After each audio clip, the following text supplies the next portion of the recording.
Donc, bonjour à tous, bienvenue à ce webinaire.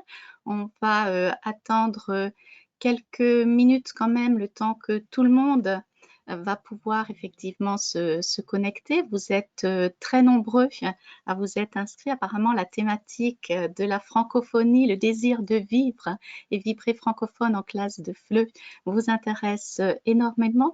Juste pour nous assurer que tout marche bien, est-ce que vous voyez bien mon écran? Et est-ce que vous m'entendez? Donc, vous pouvez dans la partie effectivement chat, pouvoir envoyer un petit message. Ça nous permettra de savoir si effectivement, du point de vue technique, tout va bien. Voilà. Les premiers bonjours sont là. Les bonjours du monde entier, ça fait effectivement plaisir de savoir que vous êtes vraiment aux quatre coins du monde. Vous êtes très très nombreux à vous être inscrits et évidemment donc des quatre coins du monde pour suivre cette intervention dans le cadre du BELC. Si vous voulez effectivement rentrer en contact avec l'équipe de Clé Internationale, vous avez le QR code à côté qui vous permet effectivement de poser directement aussi des questions par rapport à l'intervention et surtout aux titres qui sont présentés. Pour l'intervention, vous avez le chat, donc n'hésitez pas à communiquer, à poser vos questions dans le chat, dans la partie questions. Nous avons avec nous Philippe Lyria qui est là et qui va pouvoir répondre au fur et à mesure à vos questions, mais aussi faire remonter certaines questions ou certaines expériences de terrain, donc au fur et à mesure de cette intervention. Et puis, pour tous ceux qui sont présents, un cadeau.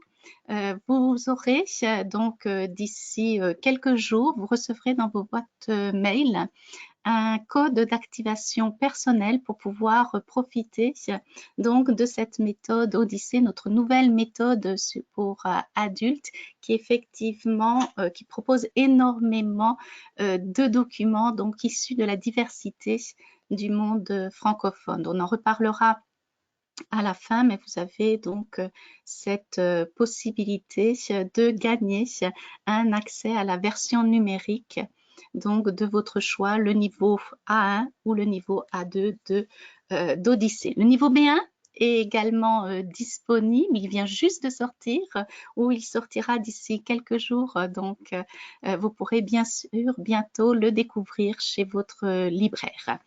Mais si vous voulez, sans plus tarder, nous allons commencer donc ce webinaire organisé dans le cadre du BELC d'hiver avec France Éducation Internationale autour de la thématique donc vivre et vibrer francophone en classe de FLE.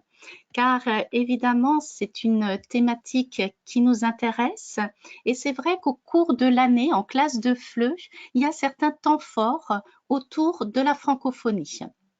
On est tous, en tant qu'enseignants, surtout dans les établissements, j'allais dire, scolaires, en train d'organiser des manifestations pour le 20 mars, la Journée internationale de la francophonie. Alors parfois, ce 20 mars devient la semaine de la francophonie, voire le mois de la francophonie.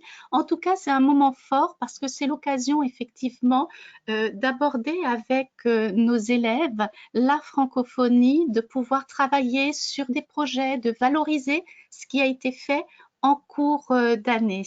Donc, quand on pense francophonie en classe de FLE, on pense souvent effectivement à ces manifestations autour de la Journée internationale de la francophonie. Il y a également d'autres concours qu'on va pouvoir monter avec nos apprenants tout au long de l'année, notamment les fameux 10 mois, 10 mots, donc qui est organisé par le ministère de la Culture autour de la thématique cette fois-ci, cette année de 10 mois, 10 mots qui détonnent.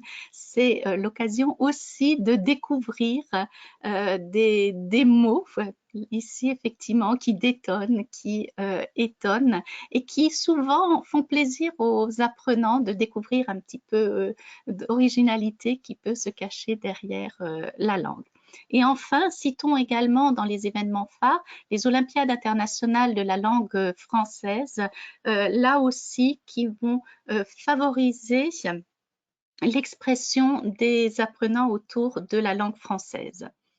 Donc voilà, la francophonie est finalement présente tout au long de l'année à travers certains effectivement concours, certains projets qu'on va organiser et très souvent on va également l'aborder tout en début d'année au moment de la rentrée avec la fameuse question pourquoi apprendre le français. Et c'est vrai quand on voit les différentes méthodes d'apprentissage du français, il y a cette unité 0, ce démarrage et la volonté effectivement avec Odyssée, c'est que justement on va avoir donc dans cette méthode tout de suite cette ouverture vers le monde francophone où on va découvrir donc le monde francophone. Et vous avez comme cela des focus qui sont faits autour des différents continents. Alors on commence par l'Afrique, hein, honneur à l'Afrique, puisque il y a 59% des locuteurs quotidiens qui sont situés en Afrique.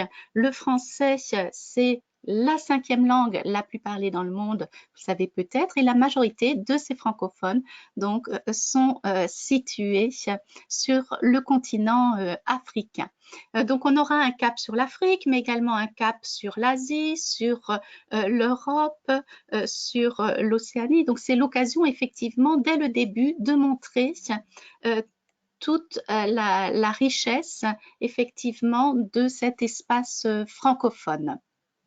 Et c'est ce que vous avez même avec de jeunes enfants. Hein. Ici, on a un extrait d'une méthode pour adolescents, merci, où on a la carte avec le monde de la francophonie pour les sensibiliser, pour leur faire découvrir effectivement ce monde francophone ou cet espace francophone avec des personnalités connues francophones. Ça plaît beaucoup effectivement aux adolescents quand vous proposez que certaines de leurs stars, j'allais dire, dont ils sont fans, parlent en français, s'expriment en français.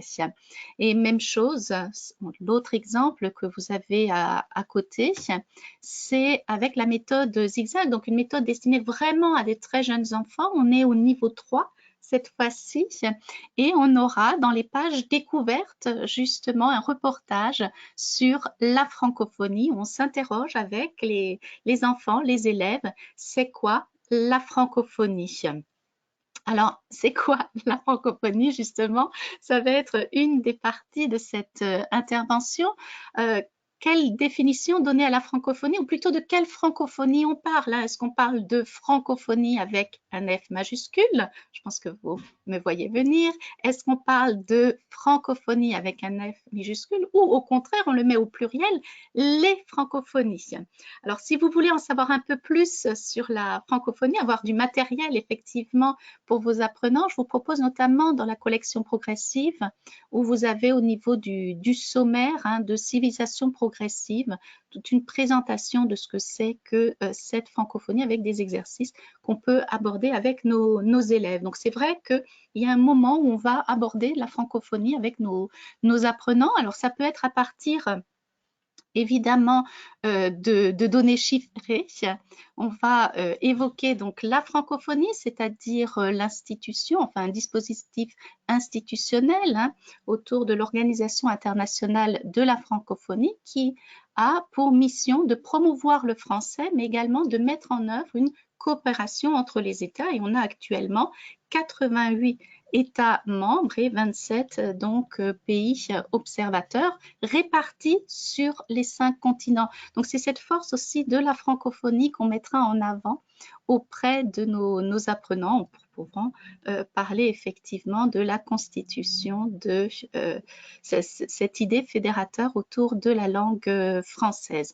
Pour les enseignants, je vous recommande aussi recherche et application sur enseigner la francophonie, mais voyez qu'on met aussi enseigner les francophonies. Alors pour ce qui est de la francophonie, effectivement la mission, comme je vous disais, c'est de promouvoir la langue française, mais aussi, comme c'est annoncé sur leur site, la diversité culturelle et linguistique.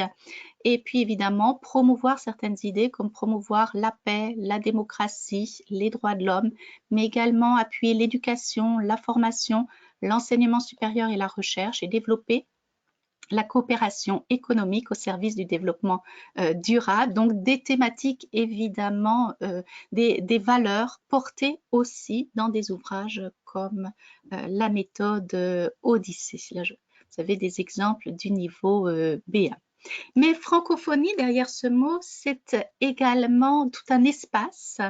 Hein, ce mot a été inventé en 1880 par le géographe français Océnime Reclus pour désigner tout cet espace géographique où la langue française était parlée. Et puis vous savez effectivement les chiffres, vous les retrouvez effectivement dans les sites officiels, hein, 300 millions de francophones dans le monde, 132 millions d'apprenants du et en français. On verra après les chiffres des apprenants de français langue étrangère, donc une langue effectivement qui couvre l'ensemble des continents, et ça aussi c'est une force pour rassurer les apprenants, hein. C'est une langue qui leur servira de connexion avec des personnes du monde entier.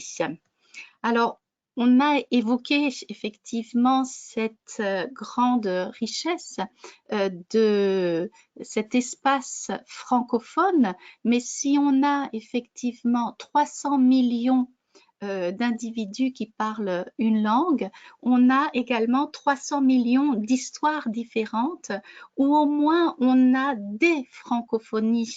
On ne peut pas résumer ça à une francophonie, mais au contraire mettre en valeur justement les richesses des uns et des autres, et donc reconnaître la diversité, la pluralité et l'hétérogénéité au sein justement de toutes ces communautés francophones. Et je pense que dans les cours de français langue étrangère, ce qui va intéresser aussi les élèves, pourquoi ils apprennent le français, c'est pour aller vers les autres, pour découvrir une autre culture. Non seulement on leur ouvre la porte vers une autre culture, mais vers d'autres cultures également. Et c'est intéressant justement d'axer l'apprentissage sur toute cette diversité et toutes ces richesses donc qu'on peut rencontrer dans le monde francophone. Et d'ailleurs, pour illustrer cette diversité, vous voyez que les couvertures aussi sont des couvertures pour la méthode issues de différents espaces francophones. Donc, on conçoit très bien que même au sein de l'Hexagone, il y ait des diversités régionales, et c'est la même chose évidemment à l'échelle mondiale. Alors, on va s'intéresser à nos apprenants de français langue étrangère, parce que finalement cette diversité de la langue française, on va la retrouver aussi évidemment auprès de nos apprenants qui eux-mêmes voilà, ont des origines très, très variées. Ça provient donc du rapport de l'Observatoire de la langue française, le dernier rapport de 2019 sur leur site, où on a la répartition géographique aussi des apprenants de français langue étrangère, qui sont au moins 51 millions d'individus dans le monde. Donc, vous êtes en partie les intermédiaires pour leur transmettre effectivement toutes ces richesses donc de la diversité du monde francophone. Alors, on va par la suite s'intéresser justement à comment transmettre en classe de FLE cette diversité, cette pluralité donc des francophonies.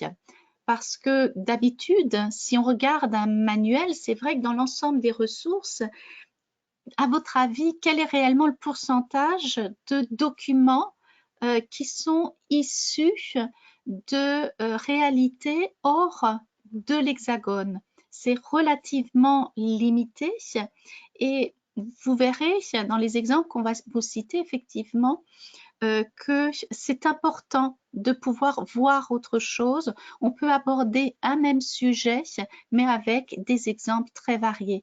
Donc, si on veut vraiment offrir cette richesse à nos élèves, ça va être de multiplier les documents, de diversifier les documents. Ça va être le la première étape pour proposer une expérience immersive en francophonie.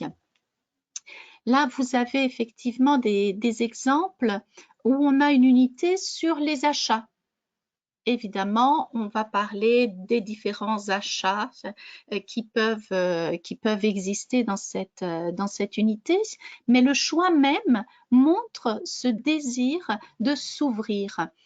Déjà, la page d'ouverture évoque le Québec, évoque le Boxing Day, c'est-à-dire effectivement cette fièvre des achats juste après Noël à travers une petite vidéo. Vous avez ensuite, à partir des achats, la tendance wax avec les vêtements colorés, ou alors plongeons, j'allais dire, dans l'histoire. On présente la mode à travers les âges, d'une certaine façon, au moins les années 70, les années 2000. Donc, vous voyez qu'à partir d'une thématique, ce n'est pas si compliqué que ça de proposer des exemples issus justement de cette diversité. Et c'est ce qu'on a dans ces ouvrages-là. Là, c'est la même chose. On a une thématique, celui du week-end. Qu'est-ce qu'on fait le week-end? On va proposer des activités très variées, des activités également qui proviennent des quatre coins du monde, comme on dit.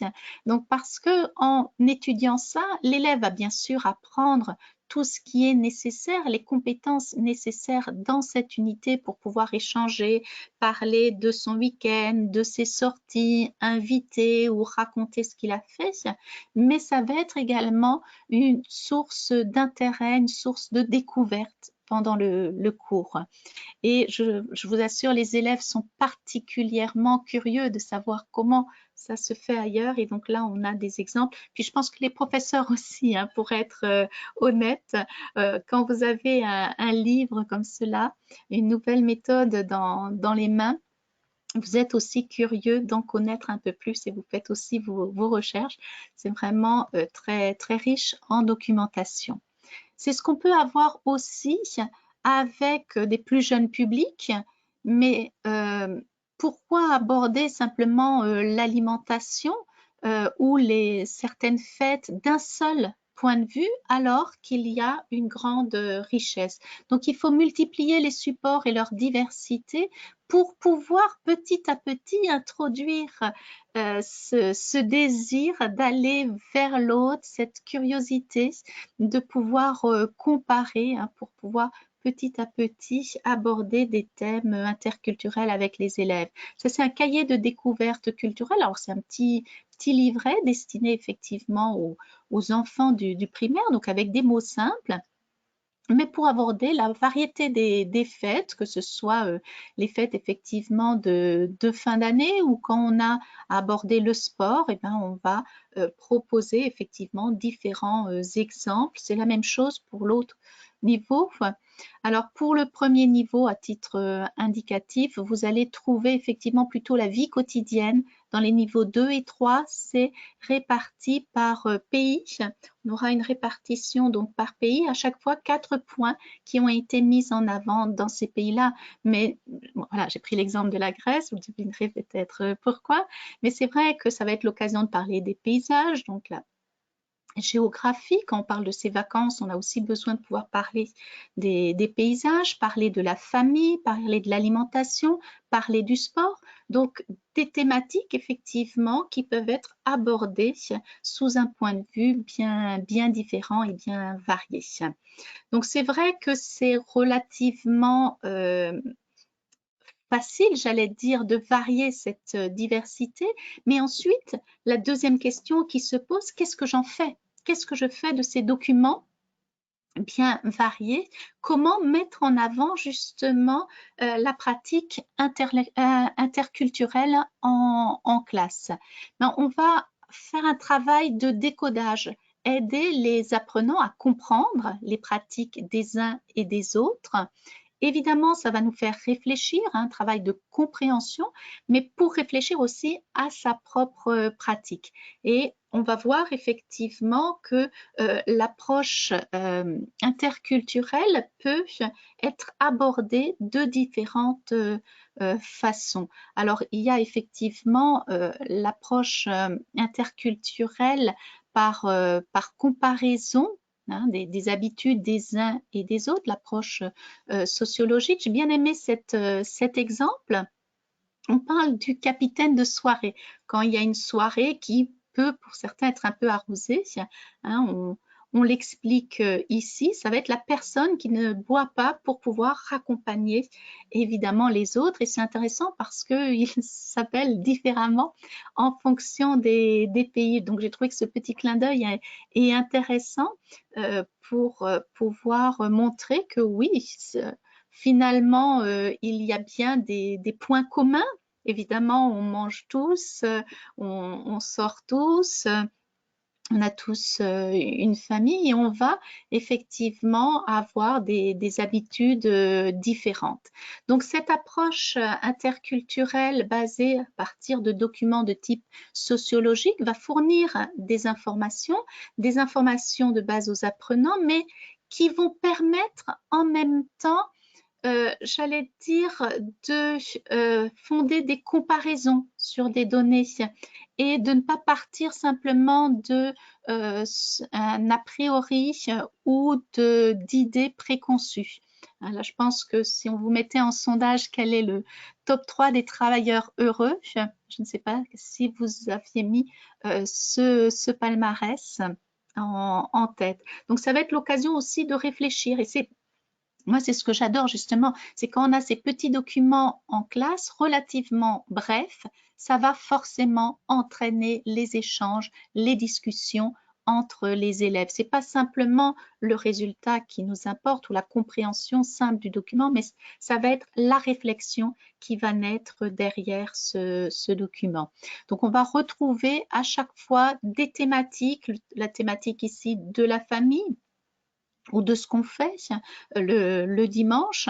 Donc, toute l'unité sera autour de la famille, présenter la famille avec différentes familles qui seront abordées dans le but final, au moment du projet, de présenter une famille typique de son pays en réalisant un quiz. Alors, on aura effectivement aussi un quiz qui sera proposé à la fin et là aussi, on en reparlera, mais ce quiz ne sera pas fait tout seul dans son coin. Non, il sera fait ensemble, à deux, pour être discuté, échangé. C'est ça aussi, c'est que ça va être systématiquement des prétextes pour favoriser les interactions entre les apprenants.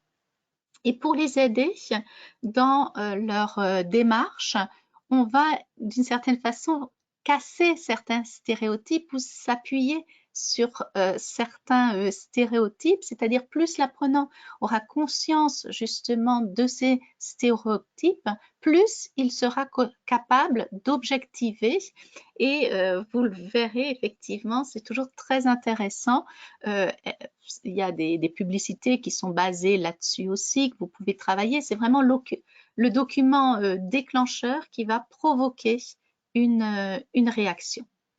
On va trouver également d'autres documents qui vont permettre, pardon, je suis allée un peu trop vite, qui vont permettre d'aller plus profondément dans l'approche interculturelle, ce qu'on appelle également l'approche anthropologique, qui est plus centrée sur les hommes plutôt que sur les groupes, sur le côté concret, pratique, plutôt que sur le côté abstrait. Et ça va permettre de voir un petit peu les réalités de la vie quotidienne, les habitudes des uns et des autres. Et c'est ce que vous allez trouver ici dans la leçon 4, autour ici du voyage, mais toutes les leçons 4 sont conçues de cette façon-là. Et c'est bien après, j'allais dire, travailler une unité où on a abordé une thématique sous différents points de vue, mais voir aussi évidemment le côté très, très pratique. Normalement, on demande aux apprenants, une fois qu'ils ont bien travaillé sur leur unité, de mettre en pratique avec un projet, avec différentes activités. Donc là, c'est déjà une petite partie dans cette unité 4, vous voyez déjà, on va s'interroger ici par rapport au voyage. Qu'est-ce qu'on fait avec le pourboire? Est-ce qu'on en donne? On n'en donne pas? Combien? Etc. Et évidemment, ça va entraîner des discussions à deux, en petits groupes. On peut mener également des débats sur la thématique. Ce qu'on aura aussi ici sur le savoir-faire, hein, comment se débrouiller. Vous avez les Vélib, les vélos en libre service. Vous voyez, le Vélib, c'est effectivement à Paris. Ici, c'est à Marrakech. Donc, comment faire par rapport au forfait qu'ils proposent? Quel est le forfait qui m'intéresse en fonction de ma situation ou comment stationner à Montréal? Donc, tout ça, c'est des exemples très concrets, très précis où l'apprenant va facilement pouvoir se projeter et se dire comment faire dans telle ou telle situation qu'il risque de rencontrer un jour. Vous allez également avoir des références grâce à l'approche sémiologique. On va reconnaître, pouvoir interpréter, mieux comprendre les significations, ce qu'on va rencontrer, tout ce qui est connotation culturelle. Donc ça aussi, ça va être abordé dans les cours, une fois de plus, pour faciliter cette intégration. Hein. Quand on dit une immersion dans la francophonie, c'est ça aussi, c'est que c'est l'occasion d'avoir une vision très, très large de ce qui existe. Et enfin, un dernier point avec l'approche historique qui va consister à remonter vers le passé pour mieux comprendre les cultures. Alors ici, je vous ai mis la deux chevaux. Il y a effectivement d'autres pages sur l'évolution de l'école, de la mode, de la société, etc. Mais donc ça, c'était l'histoire de la deux chevaux qui est proposée donc dans ces pages-là. Mais c'est toujours intéressant effectivement de remonter aussi dans leur passé parce que ça permet de parler de son époque avec les élèves. Souvent, on a aussi des élèves avec, voilà, qui peuvent être assez jeunes et qui n'ont pas connu certains points ou qui n'ont pas le vécu que peuvent avoir les enseignants. Alors, on continue toujours en classe, mais vous l'avez déjà vu, on l'a déjà indirectement abordé, sans insister dessus. C'est évidemment pour pouvoir vivre et vibrer francophone en classe de feu, forcément, on va faire appel à la médiation, à l'interaction, aux échanges entre les uns et les autres.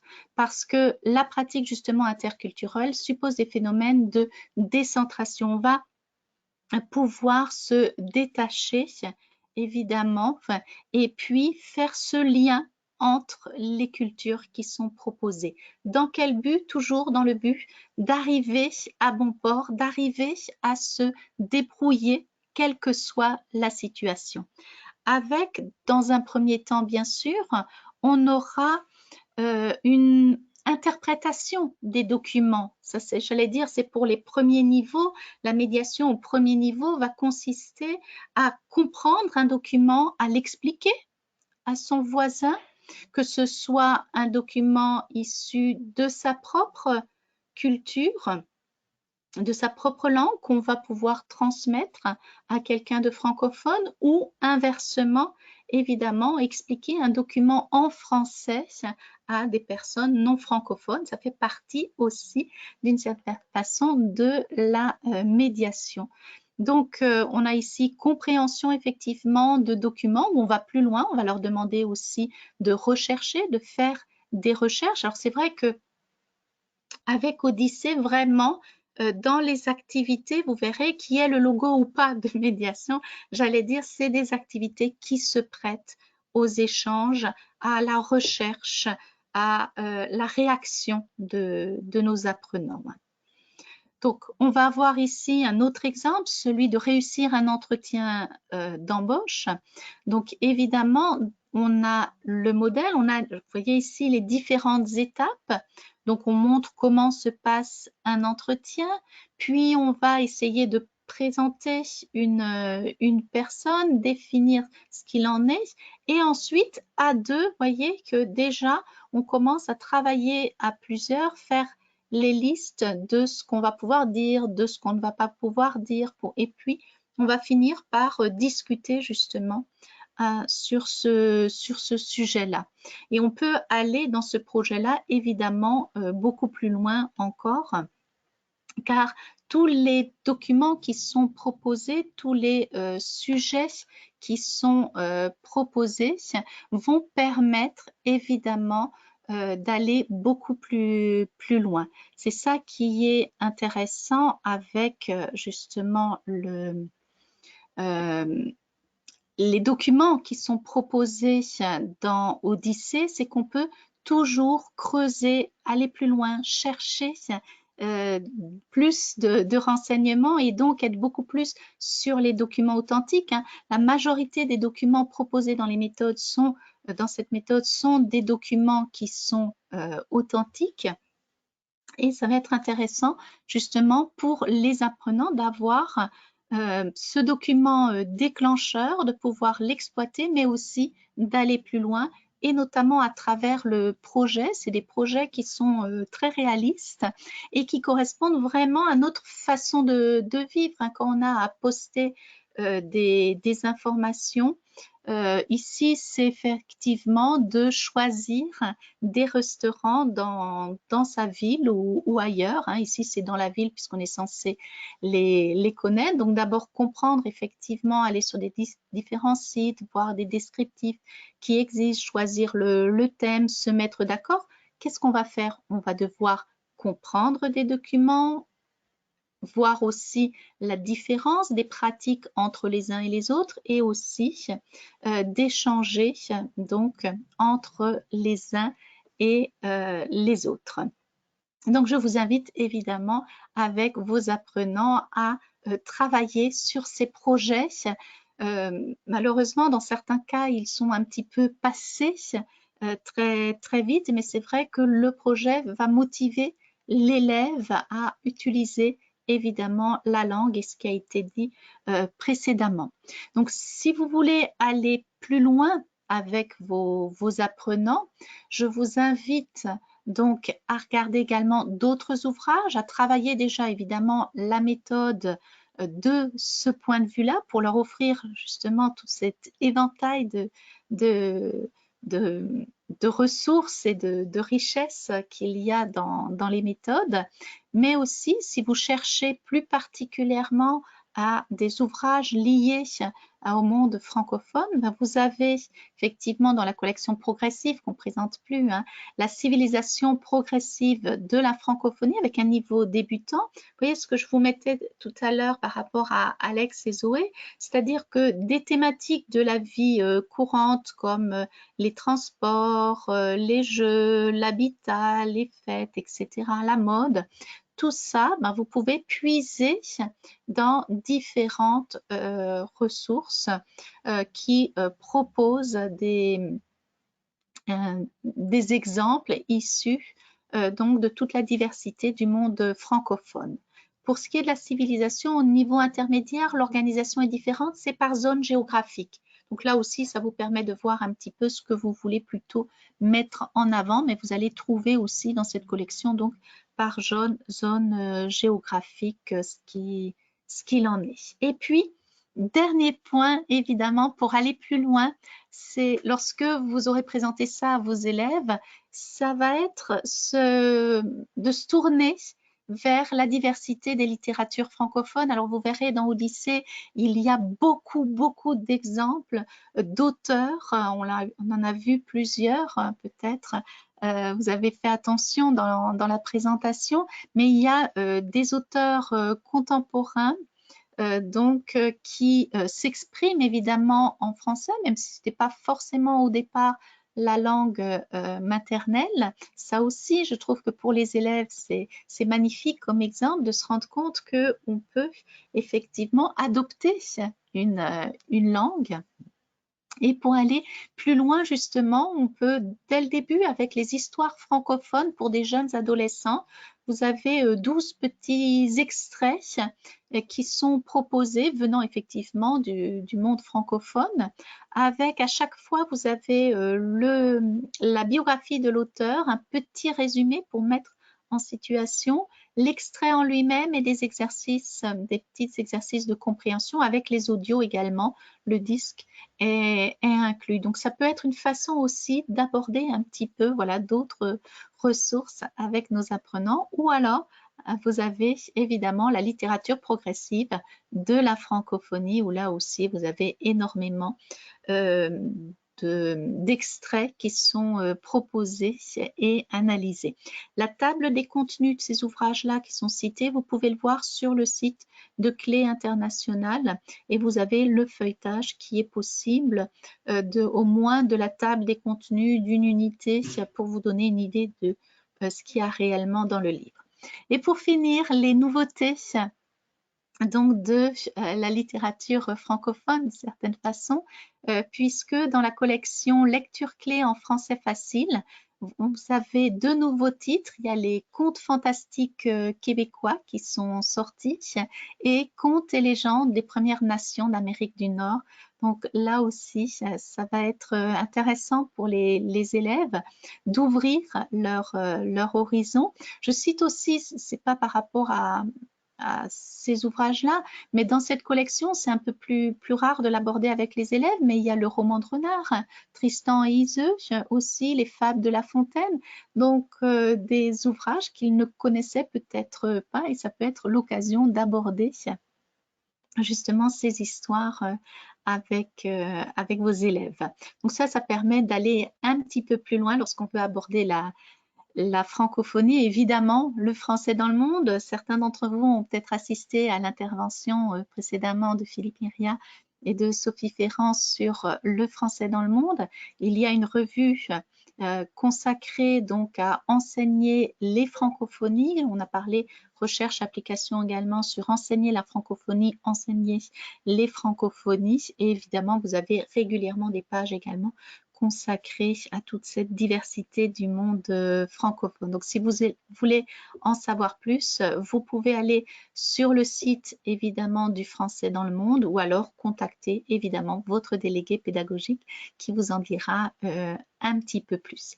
Alors, comme je disais tout à l'heure, donc, vous recevrez pour vraiment pouvoir plonger, comme on dit, dans la francophonie, profiter de cette immersion dans la richesse de création de ce monde francophone. Donc, vous pourrez profiter de 3 mois d'accès à la version numérique du niveau A1 ou du niveau A2. Vous allez recevoir donc d'ici à quelques jours votre code d'activation personnel qui vous permettra justement de regarder cette méthode. Et je vous invite vraiment à vous plonger dans Odyssée parce que les documents choisis, documents authentiques, nous font voyager. Donc, c'est toujours intéressant de pouvoir commencer à aborder aussi pour ensuite nos cours de français. Donc, j'espère que effectivement vous aurez envie de vous plonger un peu plus, d'aborder un peu plus justement toute cette variété de la francophonie dans les classes. Je me retourne vers Philippe pour voir s'il y a eu des questions pendant l'intervention. Bien, alors il y a eu quelques questions très ponctuelles sur notamment Odyssée, par rapport notamment comment dire, au guide pédagogique, savoir si le guide pédagogique contenait des informations complémentaires sur la francophonie. Peut-être que tu pourras apporter quelques informations là-dessus. Et puis également sur comment dire, le public auquel s'adressait ces ouvrages dont tu as parlé et qui comprennent des volets francophonie, en fait. Voilà. Donc, on y a répondu dans le chat, mais peut-être que tu peux compléter quand même ces quelques informations. Alors, je voulais justement insister sur le fait qu'il n'y a pas d'âge pour aborder la diversité du monde francophone avec nos apprenants. On va le retrouver effectivement dès le niveau primaire où vous avez des petites références avec les enfants. Alors évidemment, on ne va pas forcément parler des institutions, de l'historique avec eux, mais qu'ils soient conscients de cette diversité à travers justement cette variété des exemples. Les enfants, ils ont des yeux qui, j'allais dire, sont comment qui ne sont pas altérés et qui vont vraiment être prêts à découvrir cela. Ils sont très, très curieux. Donc, dès le début, dès les enfants, avec notamment, donc pour les tout petits, ça va être le cahier de découverte culturelle qu'on peut faire. Quand on avance un petit peu en âge, en dehors de ce qui existe dans les méthodes, c'est ce que je vous avais dit aussi, ben, vous avez la collection progressive qui peut être faite avec aussi des adolescents, mais surtout les histoires francophones avec les adolescents. Et puis quand on est grand adolescent adulte, Odyssée, c'est grand adolescent adulte ou la collection effectivement progressive, littérature francophone. Ça, c'est évidemment destiné à des apprenants plus âgés. Pour ce qui est des lectures, normalement, effectivement, on est plus au niveau des collèges et après pour les lectures de la collection Clés en français facile. Vous avez d'autres collections pour les plus jeunes. Mais j'allais dire n'importe quelle ressource et exemple. Vous savez, on n'a pas abordé ça, mais pour les petits, vous avez également dans le nouveau jus d'orange des vidéos aussi qui justement évoque cette diversité. On a tout le voyage sur les différents continents, différentes traditions des uns et des autres en dessin animé. Donc ça aussi, ça peut être un document déclencheur pour ensuite travailler sur cette thématique-là. Y a-t-il encore d'autres questions? Merci Annick pour ce complément d'informations donc sur à la fois et le public et sur le guide également. Alors une question également sur les sujets abordés, notamment des sujets qui peuvent aussi être polémiques. On nous pose la question, est-ce que c'est présent quand on travaille la francophonie? Alors, il y a une volonté évidemment d'être ouvert, un respect effectivement de toute cette diversité qui est abordée. Il peut avoir effectivement des sujets aussi, je pense plus là une autre méthode avec hashtag la classe où on a pour des adolescents des thèmes de société aussi qui sont abordés dans la méthode. Mais normalement, on a effectivement des sujets de société. Par exemple, quand on parle de la famille, quel type de famille existe? Et ça va être justement l'occasion de discuter avec les apprenants. Donc, c'est vraiment des documents qui sont très ouverts, très tolérants et qui permettent d'aborder justement aussi ces thématiques-là. Il n'y a pas de tabou, il n'y a pas des sujets qui vont être, j'allais dire, qui ne vont pas être abordés dans les méthodes, mais c'est vraiment présentation de la réalité de la société actuelle. D'accord. Alors, je pense je regarde s'il y a d'autres questions. Alors, il y a une remarque, je pense qu'il n'y a pas de généralisation. On nous demande si c'est généralisé par rapport à des pratiques en Afrique, par exemple sur le pourboire et tout ça. Je crois que justement, c'est ouvert à la discussion, c'est-à-dire que pouvoir parler des francophonies, c'est permettre, parce qu'on ne peut pas entrer dans le détail de tout ce qui se passe dans chaque coin du monde. Par contre, ça permet d'en discuter en classe, d'en discuter avec les élèves grâce au document support qui est apporté. Je crois que c'est ce qui est important, non, de Et, cette pluralité francophone. et justement, dans le choix des documents support, on essaye aussi de mettre des exemples différents pour qu'on se rende compte qu'il y a des différences possibles. tout à l'heure, faut essayer de sortir effectivement de ce regard franco-français.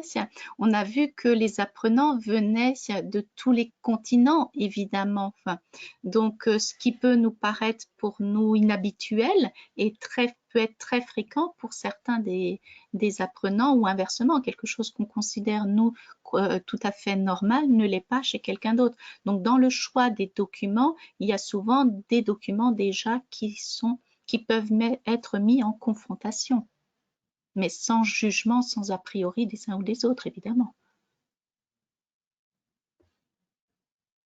Alors, il y a une question Très qui n'a bien. pas été abordée, que je voudrais quand même aborder. Je pensais qu'on allait D'accord, d'accord. l'aborder. Pour le moment, il n'y a pas d'autres questions, mais vas-y alors. C'est par rapport à la prononciation. Parce on m'a déjà posé la question, oui, c'est bien beau tout ça, mais est-ce qu'au niveau des audios, on va avoir aussi des accents? Déjà, je voudrais dire qu'il n'y a pas un accent français. Même en France, il y a des accents régionaux aussi. On parle de la glossophobie, hein.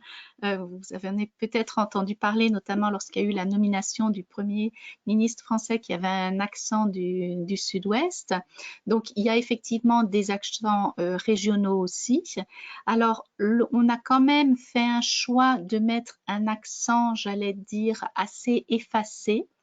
Mais de temps en temps, ça peut arriver qu'il y a une pointe d'accent. Mais j'allais dire, tout comme moi, vous avez peut-être repéré que j'ai aussi une pointe d'accent qui peut apparaître de temps en temps. Donc c'est aussi ça, s'ouvrir vers les autres, c'est s'habituer petit à petit à se forger l'oreille à des accentuations différentes ou à des terminologies qui peuvent être parfois un petit peu différentes, mais qui sont toujours explicitées et qui n'empêchent pas la compréhension. On sait qu'on est sur des niveaux évidemment plus débutants, hein, d'une certaine façon, des bas niveaux. Donc, il y aura des toutes petites pointes justement d'accent. Et là, on vous a présenté les documents euh, visuel, mais il y a une richesse de documents audio également et toute une variété justement dans le choix des documents audio aussi, puisque vous avez énormément de vidéos aussi. Mais là, vous aurez justement la possibilité de les entendre grâce donc à ce code d'activation et je vous invite vraiment à écouter aussi les audios de la méthode.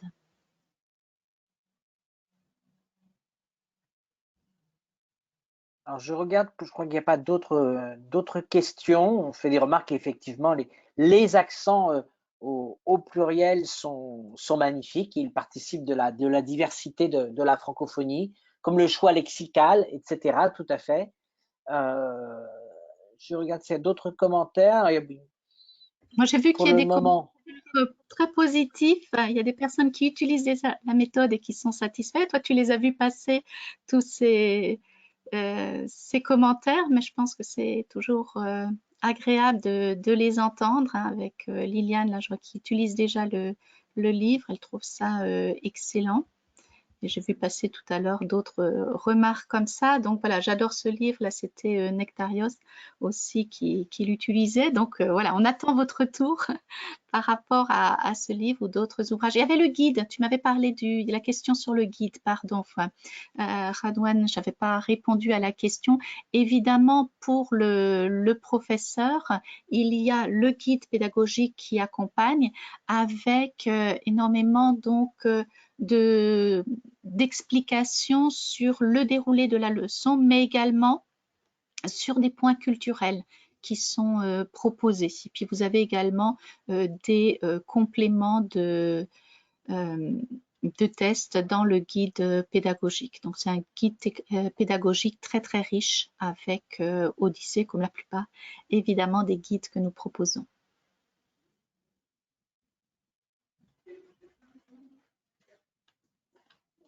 eh bien, Annick, je crois qu'il n'y a pas d'autres questions. D'après, je jette un dernier coup d'œil à l'espace des questions, mais non, non, au contraire, plutôt des commentaires comme quoi c'est un ouvrage effectivement magnifique. Voilà, donc comme tu le disais. Et si vous avez d'autres questions, évidemment, les délégués de Clé International sont à votre écoute, hein, aux quatre coins du monde. Vous pouvez nous retrouver, nous écrire. Donc, n'hésitez pas si vous avez des questions. Vous aurez forcément donc un délégué qui sera là pour vous répondre. Ou sinon, sur le site de Clé, vous pouvez aussi laisser un message dans Contact. Autre chose, il ne faut pas oublier nos libraires. Vous avez les délégués pour vous renseigner, mais vous avez aussi toutes les librairies, tous les points de vente de Clé International. Là aussi, aux quatre coins du monde, ça peut être l'occasion de feuilleter sur place des ouvrages ou de les regarder, évidemment. Également sur le site de Clé International, vous avez la possibilité d'avoir le feuilletage. Donc, si vous voulez en savoir plus sur notre titre, je vous invite à regarder notre grand catalogue FLE 2022. Vous avez le code ici pour pouvoir justement le feuilleter en ligne et voir les dernières nouveautés parce qu'on a insisté sur Odyssée, mais il n'y a pas qu'Odyssée. Nous avons aussi une méthode donc pour enfants, macarons pour les 9-11 ans environ. Et puis il y a GEM, une méthode qui va sortir également pour cette fois-ci plutôt les années collège, les 10-15 ans disons. Donc, en feuilletant le catalogue, vous allez voir toutes ces innovations et aussi les innovations techniques. Mais ça, vous aurez d'autres webinaires hein, à ce propos où on aura l'occasion de vous parler de notre plateforme Clé Internationale, justement, conçue aussi pour Odyssée. Voilà. Ben, je vous souhaite une très bonne journée, après-midi, soirée, nuit, en fonction du fuseau horaire où vous nous avez suivis. Et puis, je vous donne rendez-vous à de prochaines interventions de Clé International. Et puis, une bonne continuation avec le Belk Hiver 2022. Merci à tous. Merci à Philippe également et à très bientôt. Merci, au revoir.